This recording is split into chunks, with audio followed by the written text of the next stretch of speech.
Elle voit le jour vers 69 avant Jésus-Christ et décède le 12 août 30 avant Jésus-Christ. C'est une reine de la famille des Lagides qui gouverne son pays entre 51 et 30, successivement avec ses frères et époux, Ptolémée XIII et Ptolémée XIV, puis avec le général romain Marc-Antoine. Elle est surtout connue pour sa relation houleuse avec Jules César. Cette reine d'Égypte est sans doute la femme la plus célèbre de l'Antiquité. Cléopâtre Seth Théa Philopator, qui signifie fille aimant son père. Cléopâtre ou Cléopatra est la dernière reine d'Égypte de l'époque ptolémaïque. Elle est née dans une Égypte en pleine déconfiture politique. C'est la troisième fille de Ptolémée XII et de la reine Cléopâtre V. Très instruite, habile pour les langues orientales, elle montre beaucoup de goût pour les sciences et surtout tout ce qui touche au règne animal. Elle parle la langue égyptienne.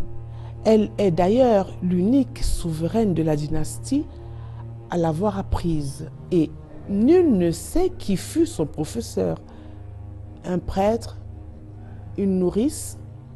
Toujours est-il qu'elle est dotée de réelles capacités intellectuelles. C'est peut-être pendant son éducation que la jeune Cléopâtre prend conscience de l'état de son pays et de la grandeur passée de ses ancêtres.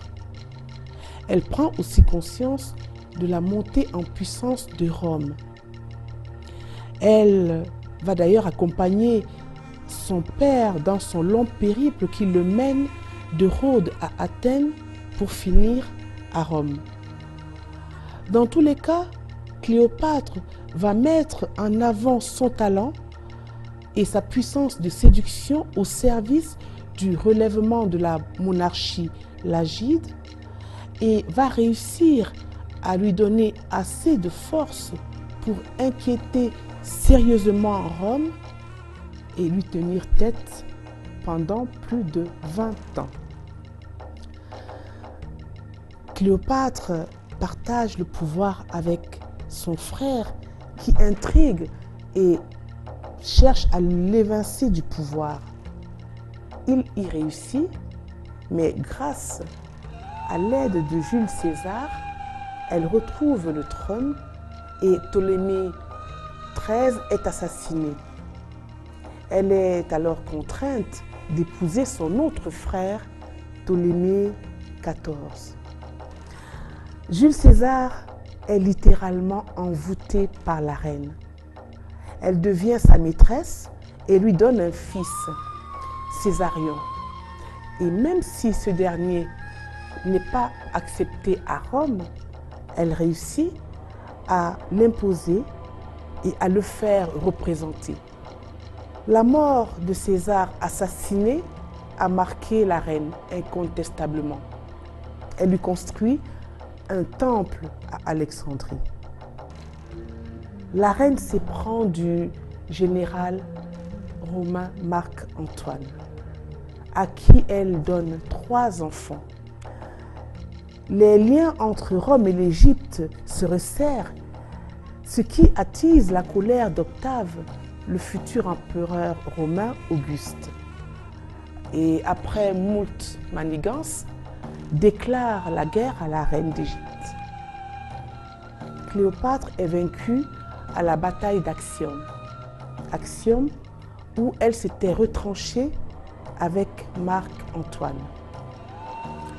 Son royaume tombé aux mains des Romains, Marc-Antoine mort, Cléopâtre décide de se suicider et, selon la tradition, elle se fait apporter un panier de figues contenant 2 aspics venimeux. C'est en tout cas la version qui a été retenue dans les livres d'histoire, même si elle est contestée par d'autres historiens qui soulignent les invraisemblances de ce récit romanesque. L'Égypte n'est guère aimée de Rome, particulièrement sa religion. Temples et statues font régulièrement l'objet de persécutions. Cléopâtre représente un danger pour Rome. C'est une femme de caractère, elle est ambitieuse, elle est une séductrice.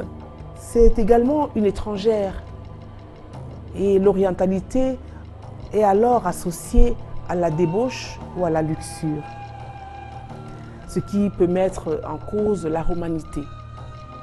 En tant que bâtisseuse, elle a construit des temples, elle en a restauré un grand nombre. Elle a construit une maison de la naissance, des chapelles oraculaires. Sous son règne, l'art se déploie. La légende qui évoque sa grande beauté et son fameux nez est une réalité. D'ailleurs, dans la bande dessinée Astérix et Cléopâtre, le druide Panoramix disait de son nez qu'il était fort joli.